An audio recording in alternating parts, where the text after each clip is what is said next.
Bine v-am regăsit! Începe o nouă ediție Dr. H. Vă invit să fiți alături de Dr. H pentru că e despre sănătate, că e mai bună decât toate.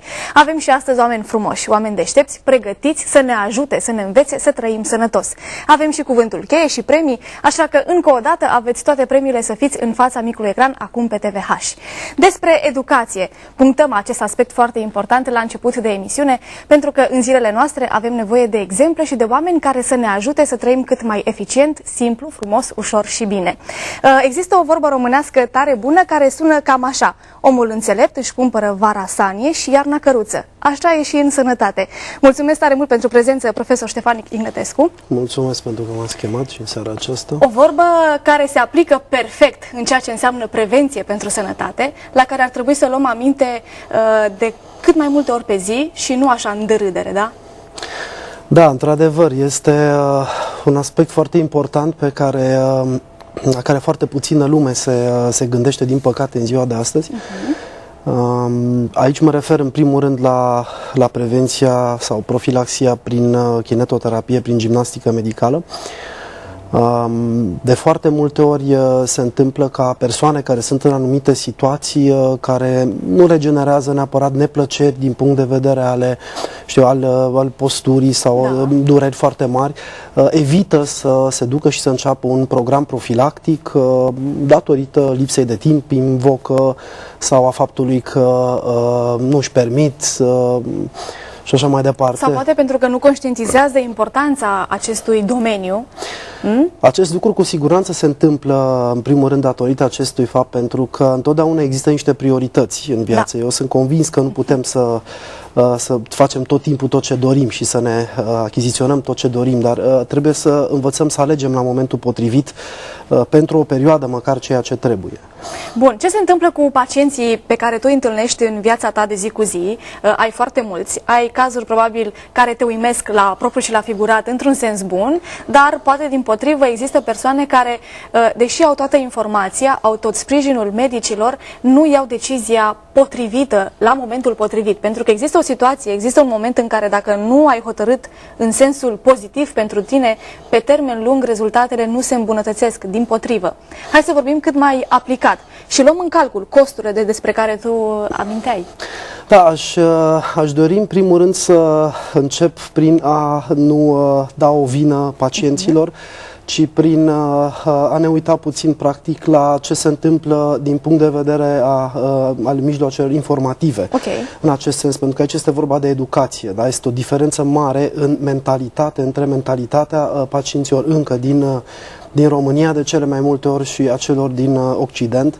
Am observat acest lucru prin faptul că în situațiile pe care le-am amintit mai devreme, de multe ori trebuie să duci o discuție în care să lămurești pacientul de ce este atât de necesară profilaxia și dacă reușești să o faci, atunci înseamnă că e un punct câștigat.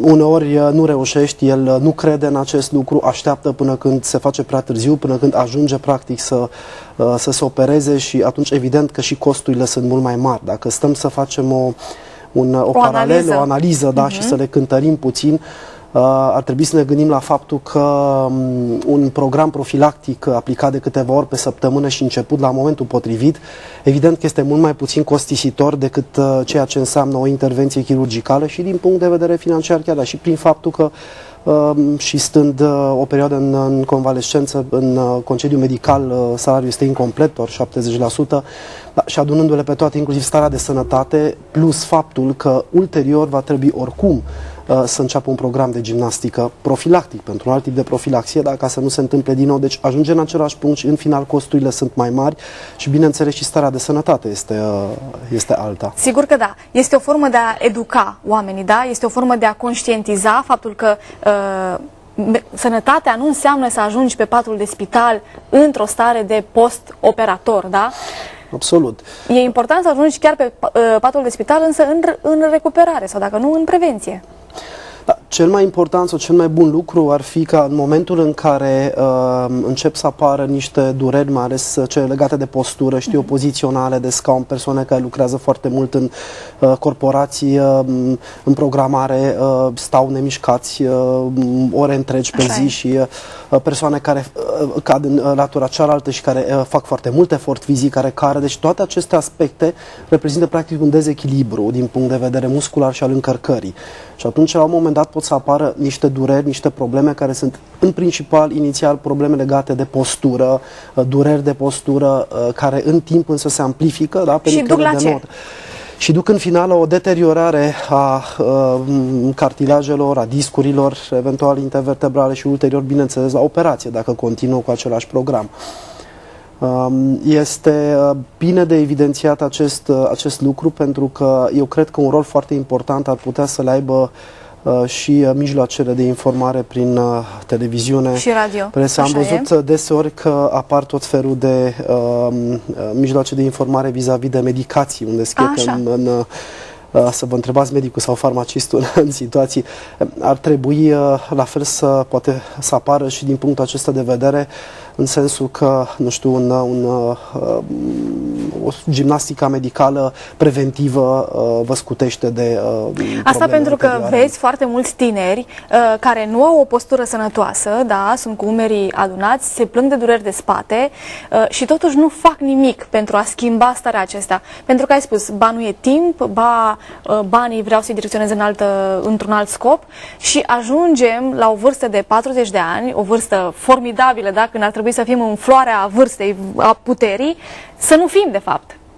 Absolut. Deci și informarea este insuficientă, având în vedere faptul că informarea este insuficientă și de multe ori nu naște acea curiozitate a fiecăruia în parte de a analiza și de a vedea puțin despre ce este vorba, pentru că s-a întâmplat acest lucru, cu siguranță că mulți dintre tineri mai ales și-ar da seama, ar citi puțin, s-ar documenta și ar vedea exact ce se întâmplă, ce înseamnă acel dezechilibru și așa mai departe. Mulți tind să spună, am dureri, dar eu mă duc la sală și mă duc la sală de fitness. Deci sunt două lucruri total diferite. Da, sunt două deci nu confundăm fitnessul cu gimnastica medicală. Nu, în niciun caz. Deci în momentul în care avem niște dureri, durerile semnalează practic apariția unei probleme mai mici sau mai mari, da? Inițial mai mici. Deci în momentul respectiv ar trebui să vedem de ce natură este și ar trebui să o corectăm, nu continuând programul pe care îl avem. Aici este iarăși un aspect foarte important. Deci dacă programul nostru de viață include anumite elemente și noi avem o rutină, da, la un moment dat începe să ne supere, să ne doară ceva, e clar că elemente din programul nostru de viață, din acea rutină, trebuie înlocuite, nu sunt în regulă pentru că au dus la acele dureri, deci au provocat practic acele și atunci ăsta este primul semn de întrebare pe care trebuie să ni-l punem, iar specialiștii vor ști cu siguranță să îndrume pacienții în acest sens și să le explice în funcție de afecțiunile pe care le au sau ca să practic să nu ajungă să aibă niște boli mai avansate sau să nu ajungă la niște afecțiuni. Ar trebui să știe să le explice cazuistic pentru fiecare ce ar trebui să facă. O ultimă întrebare. De fapt, te rog să ne faci o mărturisire, pentru că exemplul contează. Da? Ai spus că nu avem acea curiozitate, ceva ce să ne stârnească. Publicul, într-adevăr, are nevoie de acel click care să-l trezească și să-i spună gata, de mâine fac așa, sau de astăzi, de ce nu, da? Ce face profesorul Ștefan Ignetescu pentru propria sănătate? De exemplu, am început să slăbesc acum. Așa, perfect. Prin sport, nu înfometare, da? Prin sport, nu prin înfometare. Așa. Absolut. Încerc să mențin un tonus muscular bun, mă duc foarte des la bazin, deci în not, și fac exerciții specifice, chiar de gimnastică medicală. Lucrez chiar la cabinet. Cât de mult contează gândirea sănătoasă într-un astfel de proces, în procesul de a trăi sănătos? Contează foarte mult, pentru că este asociată practic și cu ceilalți factori, înseamnă și alimentație, însă ceea ce este foarte important și vreau iarăși să punctez este faptul că în momentul în care încep să conștientizeze ce înseamnă profilaxia, prevenția și încep să aplice mijloacele necesare combaterii apariției unor afecțiuni mai avansate, încep să și conștientizeze cât de important este și încep să-și cunoască corpul. Despre asta este vorba. Deci a înțelege practic, aș înțelege practic tot scheletul, musculatura și atunci în momentul respectiv o să simtă și cât de bine le poate face această gimnastică medicală. Mulțumesc tare mult pentru prezența de astăzi.